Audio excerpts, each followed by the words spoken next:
Bharatiya Janata party के headquarters पर हम इस समय मौजूद हैं और मेरे पीछे से लगातार एक एक करके आप जो बड़े बड़े नेता हैं बीजेपी के उन्हें भीतर जाते हुए देख सकते हैं। अब से कुछ देर में यहां पर नामांकन की प्रक्रिया शुरू होगी।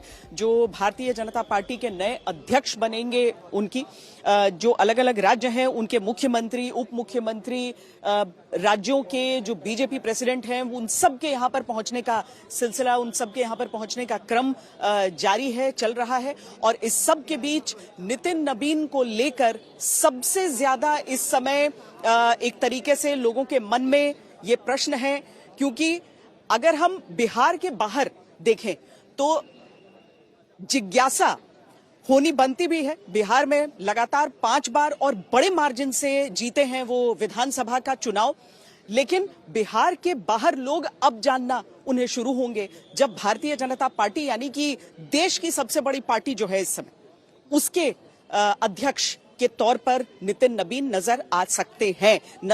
हम इसीलिए कह रहे हैं क्योंकि एक प्रक्रिया है, जो प्रक्रिया फॉलो होगी। नॉमिनेशन के 3 सेट बताया जा रहा है कि आज फाइल किए जाएंगे उनके लिए, जिसमें 20 जो प्रेसिडेंट्स हैं, अलग अलग स्टेट प्रेसिडेंट्स हैं बीजेपी के, उनकी तरफ से एक सेट नॉमिनेशन का फाइल होगा। उसके बाद दूसरा सेट जो है वो जो वरिष्ठ नेतागण हैं, जिसमें प्रधानमंत्री नरेंद्र मोदी, गृह मंत्री अमित शाह, रक्षा मंत्री राजनाथ सिंह, इन सब की तरफ से वो फाइल किया जाएगा नॉमिनेशन। और साथ ही जो बीजेपी राष्ट्रीय परिषद के सदस्य हैं उनकी तरफ से भी एक सेट फाइल किया जाएगा। हमारे साथ हमारे 2 संवाददाता इस समय जुड़ रहे हैं, हिमांशु मिश्रा और साथ में ऐश्वर्या पालीवाल। हिमांशु, हालांकि एक प्रक्रिया होती है, हालांकि बीजेपी की तरफ से भी यह कहा जाता है कि पूरी तरीके से लोकतांत्रिक तरीके से उनके अध्यक्ष का चुनाव होता है। सबसे युवा अध्यक्ष उनके हो सकते हैं अगर ये पद उन्हें मिलता है नितिन नबीन को। तो उन सब के बीच अगर हम अभी देखें तो जो एक जो हो जाता है ना विकल्प, एक जो हो जाता है कि एक चांस हो सकता है कि शायद एक से ज्यादा कहीं कोई फाइल कर दे नॉमिनेशन, क्या यह संभव है या हम नितिन नबीन के अध्यक्ष बनना पूरी तरीके से स्पष्ट मान रहे हैं? देखिए, मुझे लगता है कि इसकी संभावनाएं जो है वो नहीं है, क्योंकि आपको भारतीय जनता पार्टी के संविधान के अनुरूप अगर अध्यक्ष पद के लिए नामांकन करना है तो 5 अलग अलग राज्यों से 5 सेट जो है वो आपको नामांकन के लिए जमा करने पड़ेंगे। यानी कि हर सेट में 20 प्रस्तावक चाहिए। 10 जो है राष्ट्रीय परिषद के सदस्य होने चाहिए और 10 जो है वो राज्य परिषद जो है उसके सदस्य होने चाहिए। और बीजेपी में ये संभव इसलिए नहीं है क्योंकि आपको एक लंबी प्रक्रिया है और 15 साल के लिए जो है आप एक्टिव मेंबर होने चाहिए या इलेक्टेड पोस्ट पे होने चाहिए। तो वो उसको पूरा करने के लिए जो है वो भारतीय जनता पार्टी के इस क्रम में नहीं नजर आता। और इसलिए अगर आप देखेंगे, जब से भारतीय जनता पार्टी बनी है 1980 से, 6 अप्रैल 1980 से, तब से अब तक भारतीय जनता पार्टी में जो अध्यक्ष पद के लिए जो है वो चुनाव नहीं हुआ है। और उसका सबसे बड़ा ये कारण है कि भारतीय जनता पार्टी में एक सर्वसम्मति बनाकर जो है अध्यक्ष के लिए सर्वसम्मति बनाई जाती है, उसके बाद ही उनका नामांकन कराया जाता है, जिससे कि चुनाव की जो प्रक्रिया है वो महज औपचारिकताएं रह जाएं। और इसीलिए आप देखें कि नितिन नबीन को अध्यक्ष बनाए जाने से पहले 14 दिसंबर को पहले कार्यकारी अध्यक्ष नियुक्त किया गया। जिस तरीके से 2019 में जो है वो जेपी नड्डा को कार्यकारी अध्यक्ष बनाया गया था और 20 जनवरी 2020 में जेपी नड्डा अध्यक्ष बने और 6 साल तक वो अध्यक्ष रहे।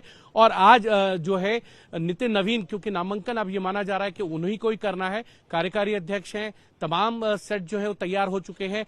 5 सेट जमा करने चाहिए, लेकिन 31 सेट जमा होंगे।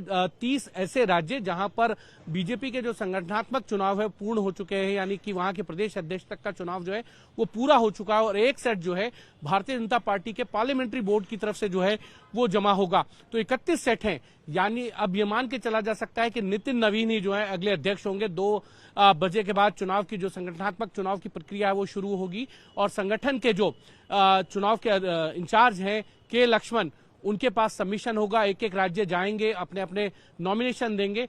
हाँ, 31 सबमिशन होने हैं और उसके बाद 4 बजे से 5 बजे तक जो है वो जो नामांकन है उसकी जांच का समय है। और 5 से 6 जो है वो आप अपना नाम वापस ले सकते हैं। 6:30 बजे जो है वो राष्ट्रीय चुनाव अधिकारी जो है के लक्ष्मण वो प्रेस कॉन्फ्रेंस करके बताएंगे कि कितने नामांकन उनके पास आए हैं और उनमें से कितने सही हैं। तो ये मानकर चला जा रहा है कि नितिन नवीन का एक नामांकन होना है तो वही राष्ट्रीय अध्यक्ष होंगे। और कल 11:30 बजे जो है नितिन नवीन प्रधानमंत्री नरेंद्र मोदी, गृह मंत्री अमित शाह, राजनाथ सिंह, जेपी नड्डा, नितिन गडकरी और बीजेपी रूल स्टेट के तमाम मुख्यमंत्री और उप मुख्यमंत्रियों, केंद्रीय मंत्रियों की मौजूदगी में जो है अपने पदभार का जो है वो ग्रहण करेंगे। नितिन नवीन ही अगले अध्यक्ष होंगे। ये महज औपचारिकताएं हैं क्योंकि अध्यक्ष पद का चुनाव होना है। भारतीय जनता पार्टी के कॉन्स्टिट्यूशन में भी ये है और जब अध्यक्ष पद का चुनाव हो जाता है तो उसके जो पेपर हैं वो चुनाव आयोग को जमा कराने होते हैं कि हमने सारी तमाम प्रक्रियाओं के तहत जो है अपने पार्टी का राष्ट्रीय अध्यक्ष जो है वो चुन लिया है और उसके सबमिशन जो है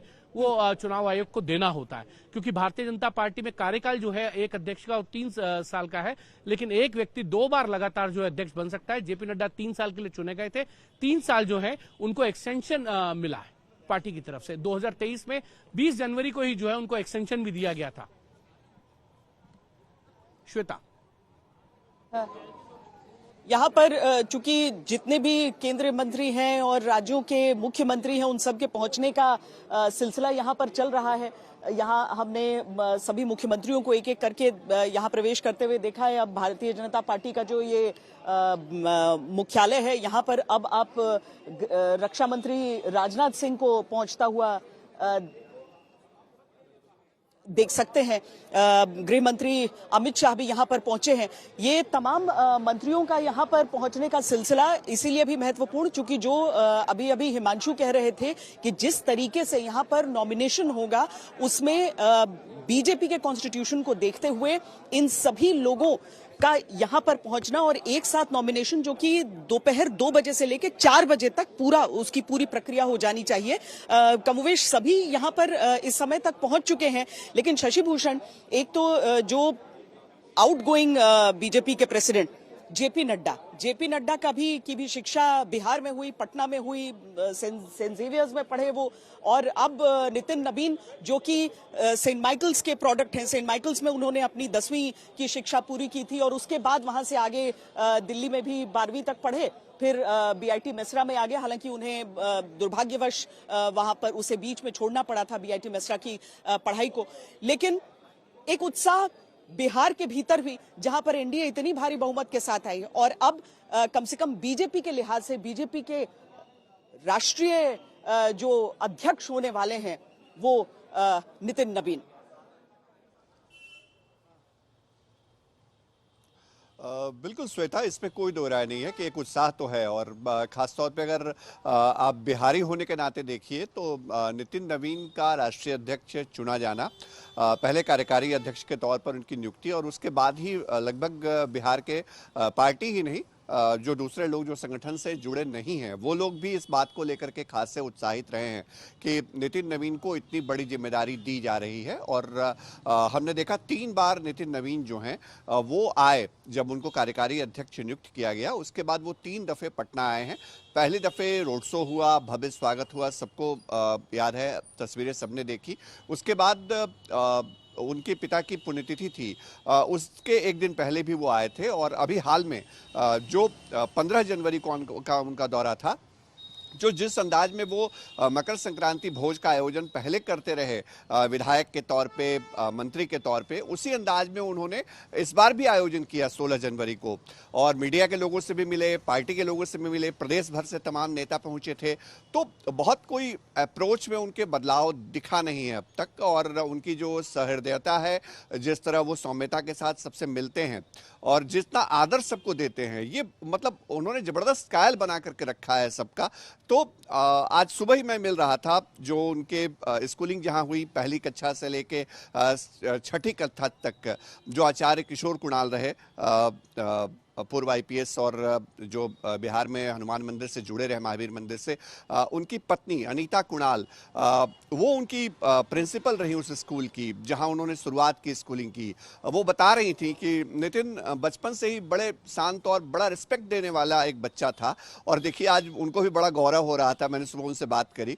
अनीता कुणाल ने कहा कि हमारे लिए तो गौरव का क्षण है कि हमारे स्कूल का एक विद्यार्थी विश्व की सबसे बड़ी राजनीतिक पार्टी का राष्ट्रीय अध्यक्ष बनने जा रहा है। उनके पिता नवीन किशोर सिन्हा जो रहे, उनके सहयोगी रहे टेनी जी, उनसे भी आज मैंने बात की और वो भी कह रहे थे कि नितिन नवीन विधायक बन गए, मंत्री बन गए, अब राष्ट्रीय अध्यक्ष बनने जा रहे हैं, लेकिन जितना आदर उन्होंने दिया है अपने पिता के मित्र को, मतलब कंधे पे भी खिलाया, टेनी चाचा कहते हैं नितिन नवीन उनको, तो उन्होंने कंधे पे भी खिलाया, गोद में भी खिलाया, बचपन से देखा है और वो भी कनेक्ट कर रहे थे सारी चीज़ों को। तो हर व्यक्ति अपने अपने तौर पे नितिन नवीन आज जहां पहुंच रहे हैं या जिस जगह पे पहुंचे हैं उसके साथ अपने संस्मरणों को जोड़ रहा है।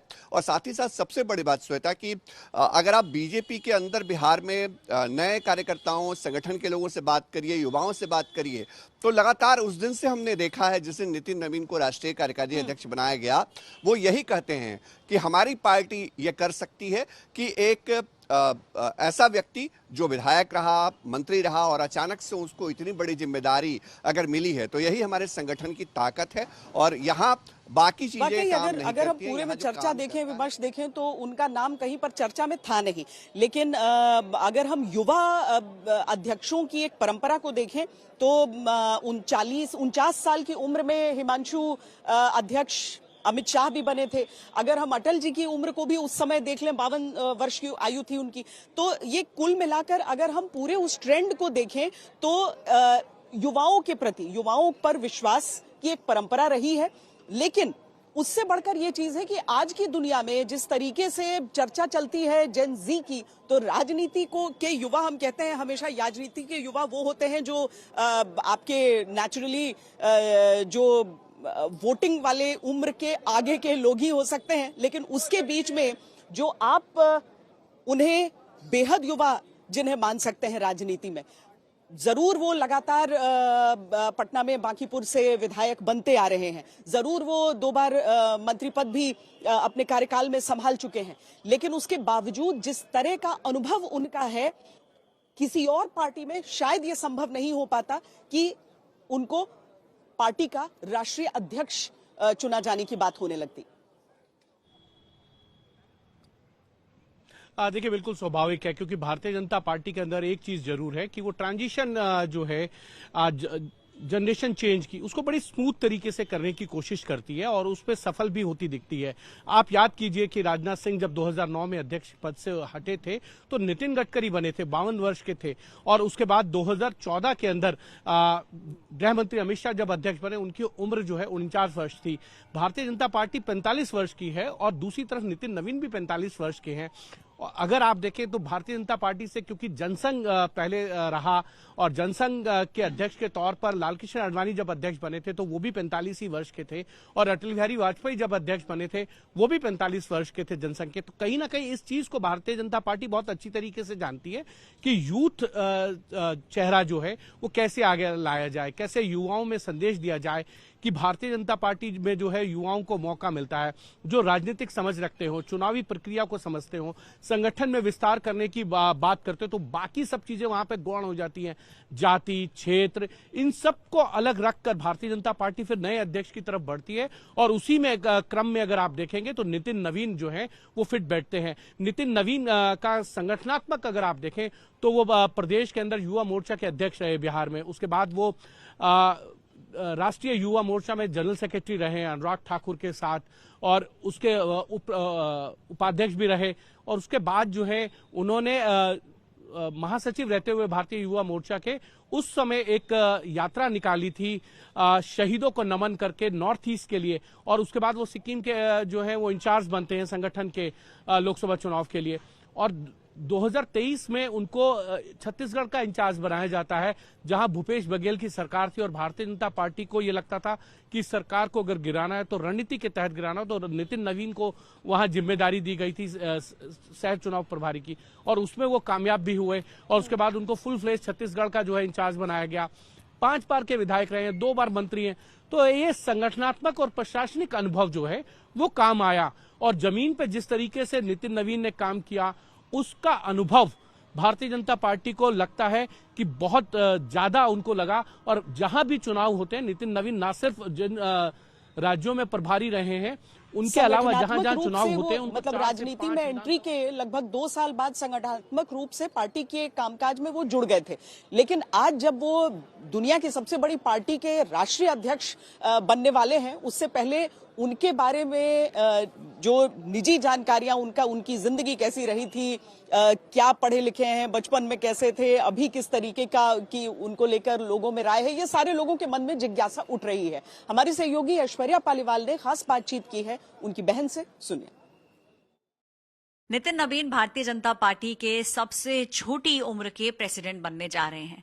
2006 में जो उन्होंने चुनाव जीतना शुरू किया बिहार के अंदर, 2025 तक लगातार अपने क्षेत्र से जीतते रहे। एक पर्सनलाइज टच की बात लोग करते हैं जब नितिन नवीन जी की बात होती है। नितिन नवीन जी की बड़ी बहन विनीता जी हमारे साथ यहाँ पे जुड़ी हुई हैं। विनीता जी, 2006 की बात करें, आपके पिताजी भी पॉलिटिक्स में थे, उसके बाद उनकी लेगेसी को आगे लेके गए हैं नितिन नवीन जी।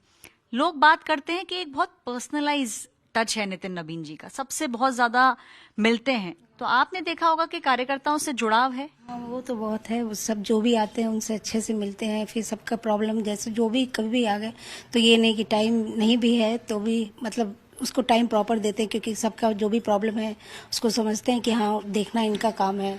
और बाकी मतलब एक इमोशनल इतना है कि किसी का भी जो भी प्रॉब्लम रहता है तो उसको लगता है कि नहीं हम यहाँ ऐसे पोजीशन में हैं कि हम उसका हेल्प कर सकते हैं, तो फिर वो पूरा मतलब अपने को कर देता है, जितना उससे हो सकता है वो सब रहता है।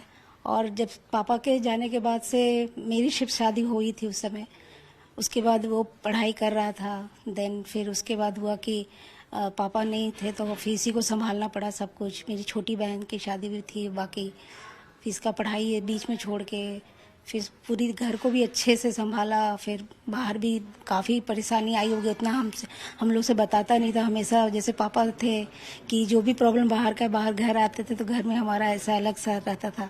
इसलिए मैं पॉलिटिक्स का बहुत ज़्यादा नहीं जानती हूँ, क्योंकि हमें पापा भी उतना नहीं बताते थे। बट नितिन को तो देखी थी पूरा करते हुए, तो बहुत बहुत मेहनत किया है उसको। वो परिश्रम आज भगवान उसके साथ है। भगवान करे आप लोग सबका आशीर्वाद रहे, ऐसे ही तरक्की करे। पर वो दिल का बिल्कुल बच्चा जैसा है, बहुत शांत, बहुत फीलिंग, किसी के को चेहरा देख के वो समझ जाता है कि उसके को किस टाइप का प्रॉब्लम है। मतलब हमें बोलने का जरूरत नहीं पड़ता है। और अभी भी था, मैं आज उसको सरप्राइज दी हूँ, मैंने उसको बताया नहीं। वो सुबह कॉल किया जब उसने नॉमिनेशन का कुछ था, दीदी कोई नहीं है ना तुम आशीर्वाद लेने के लिए। उस समय मैं एयरपोर्ट पहुंच चुकी थी यहाँ दिल्ली। हम बोला हाँ मैं अभी कॉलेज में हूँ, मैं अभी वहाँ हूँ, एग्ज़ाम ड्यूटी पे हूँ बाद, क्योंकि मुझे लगा साउंड उन होगा तो पता चलेगा। फिर आके मैंने उसको दिया। मुझे भी था कि इसके लिए इतना बड़ा दिन है। हमेशा हम लोग अपने काम में लगे रहते, कुछ ना कुछ प्रॉब्लम रहता है। बट अभी हम नहीं आएंगे तो उसके लिए तो फिर कौन आएगा। बाकी तो अब आप लोग जान ही रहे हो कि कितना मेहनत का है उसका, जो भी है। तो भगवान ने उसकी तपस्या का वो फल दिया है। और बाकी उसके कार्यकर्ता का जो भी प्यार है, बाकी सारे लोग, सब लोग का आशीर्वाद उस पर है। चलिए, ये सरप्राइज उन्होंने आज तक पर खोला है कि अपने भाई के नामांकन वाले दिन वो यहाँ पर पहुंच गई हैं। शायद ऐश्वर्या अभी उनको नहीं मालूम होगा, अभी भाई को ये पता नहीं होगा कि उनकी बहन आ गई हैं जिनको वो यहाँ पर बुलाना चाह रहे थे। लेकिन ये जो सरलता है ये बहुत कुछ उनके अपने बारे में भी बता देती है।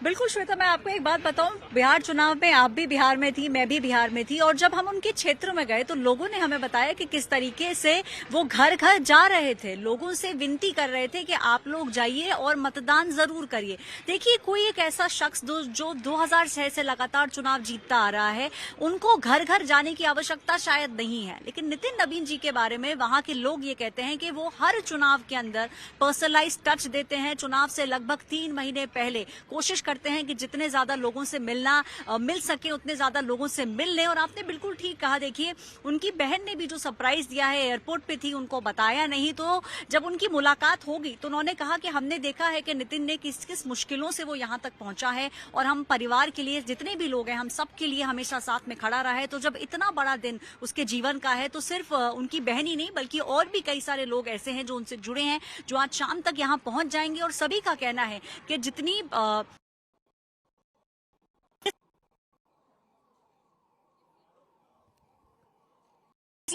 अलग अलग जगहों से आ रहे हैं उनको सरप्राइज देने के लिए। और परिवार का मानना है कि जिस तरीके से वो कर्मठ रहे हैं बिहार के लिए, क्षेत्र के लिए, उसी तरीके से अब जो दामोदार उनको दिया जाएगा उसको भी आगे बढ़कर वो संभालेंगे। श्वेता।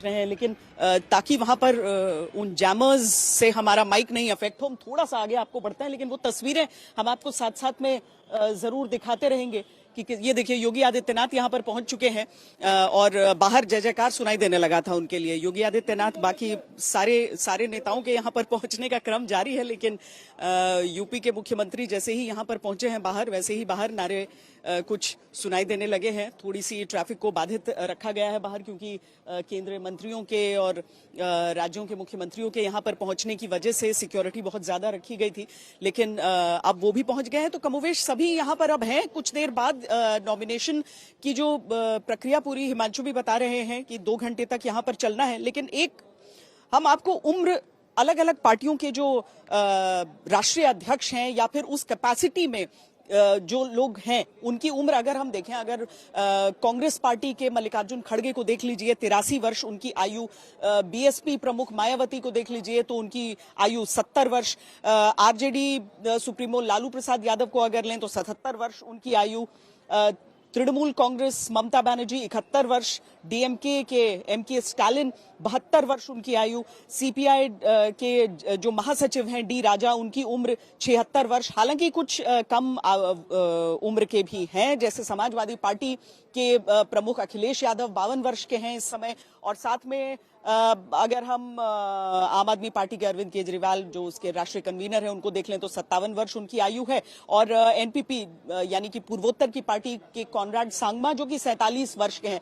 लेकिन मुख्य तौर पर अगर आप प्रमुख पार्टियों को देखें तो उन सब के बीच अगर आप उम्र का डिफरेंस देखें तो आप समझ सकते हैं कि उसके साथ ही कैसे सोच की एक डिफरेंस, एक शिफ्ट लाने का प्रयास यहां पर 45 वर्ष के नितिन नवीन के साथ किया जा रहा है, वो स्पष्ट हो रहा है। शशि भूषण पटना से हमारे साथ हैं और पटना में जाहिर है कि उत्साह ज्यादा होगा, क्योंकि वहां पर न केवल वो पूरी कंस्टिट्यूएंसी जिसको वो रिप्रेजेंट करते आए, पटना के भीतर ही ये बांकीपुर की कंस्टिट्यूएंसी पड़ जाती है, लेकिन उसके साथ ही जो बात शशि भूषण, जो ऐश्वर्या बोल रही हैं, जो बातें वो बता रही हैं कि वो सरलता वाली, तो दरअसल नवीन किशोर सिन्हा का भी अप्रोच इसी तरह का रहा था। और जैसा उनकी बेटी भी कह रही थी कि वो एक कोशिश रहती थी कि बच्चों को उससे थोड़ा सा दूर रखें, उस राजनीति से और राजनीति की बातों से।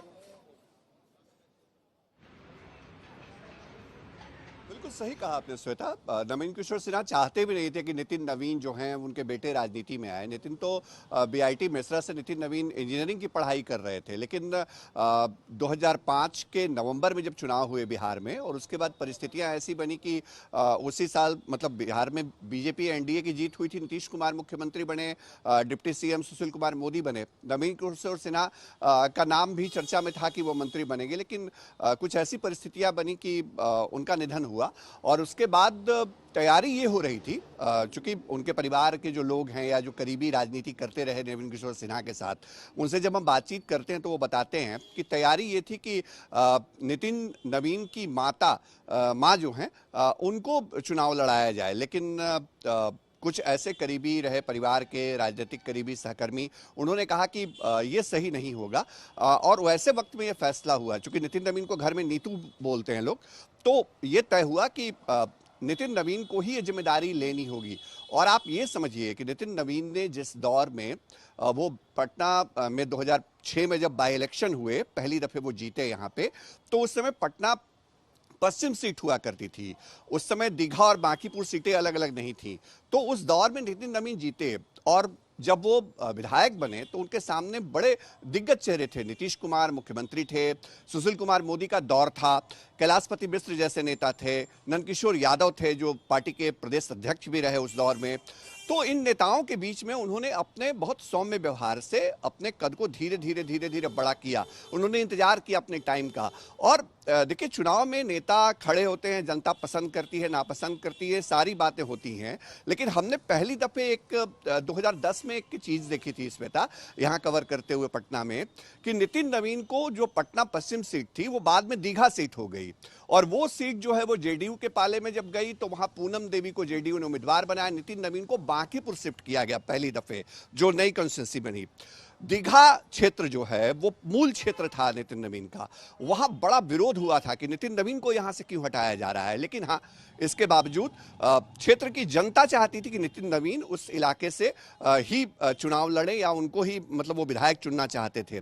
चुनाव के दरमियान ये चीजें हुई, लेकिन उसके बावजूद वो बांकीपुर शिफ्ट किए गए। फिर बांकीपुर को उन्होंने अपना बना लिया। और सिस्टम आप देखिए, नितिन नवीन के क्षेत्र में उनके हर विधानसभा क्षेत्र में 3-4 अलग अलग कार्यालय हैं। वाकई इस तरीके का अगर आपका व्यवहार रहता है तो मुमकिन है पार्टी में उस चीज को ध्यान में रखा जाता है, उस चीज को देखा जाता है, और आगे जब संगठनात्मक जिम्मेदारियां दी गई, उस पर वो खरे उतरे, तो वो सारी चीजें कुल मिलाकर आज उसका निष्कर्ष, उसका निचोड़ इस रूप में दिखता है कि आज सब मान रहे हैं कि सर्वसम्मति से नितिन नवीन भारतीय जनता पार्टी के अगले अध्यक्ष होने वाले हैं। ऐश्वर्या ने उनकी बहन से बातचीत की थी, उनकी पत्नी दीपमाला श्रीवास्तव से भी उन्होंने बातचीत की है, वो भी हम आपको सुनाते हैं। हम इस समय बैठे हैं नितिन नवीन जी के घर। उनकी वाइफ दीपमाला जी से हम बातचीत करेंगे। दीपमाला जी, सबसे पहले तो जानना चाहूंगी वो पल जब वो सरप्राइज मिला आपको कि नितिन नवीन जी कार्यकारिणी अध्यक्ष बनने जा रहे हैं भारतीय जनता पार्टी के। ऐसा था कि उस दिन कार्यकर्ता सम्मान समारोह था बांकीपुर क्षेत्र का। चुनाव के बाद ये होने जा रहा था, तो उनकी व्यवस्था उसमें थी। और अचानक से समारोह के बीच से वो घर आ गए और हमने पूछा कि क्या बात है। थोड़े से मतलब थोड़ा अलग लग रहे थे, जानने की कोशिश किया, लेकिन उन्होंने कुछ कहा नहीं। बोले कुछ न्यूज आने वाला है, जब तक मैं आता हूँ तब तक टीवी ऑन करके रखना। तो टीवी ऑन किया था, अचानक से उसमें ये फ्लैश किया कि ये कार्यकारी अध्यक्ष चुने गए हैं। तो बहुत ज्यादा खुशी हुई और मतलब ये सरप्राइज था हम सबों के लिए। इनकी मेहनत पर भरोसा तो था कि इतना समर्पित भाव से काम करते हैं, मेहनती इंसान है। लेकिन हम लोग अभी मतलब बिहार की राजनीति से बाहर राष्ट्रीय राजनीति में ये जाने वाले हैं, इसका अंदाजा नहीं था। तो अंदाजा नहीं था, लेकिन आपको विश्वास था कि जो मेहनत से काम उन्होंने किया है, आप इतने सालों से उनको देखती आ रही हैं। और एक बात जो नितिन नवीन जी के लिए कही जाती है, एक पर्सनलाइज टच है उनकी पॉलिटिक्स में। भाई क्षेत्र के अंदर 2006 से जीतते आ रहे हैं।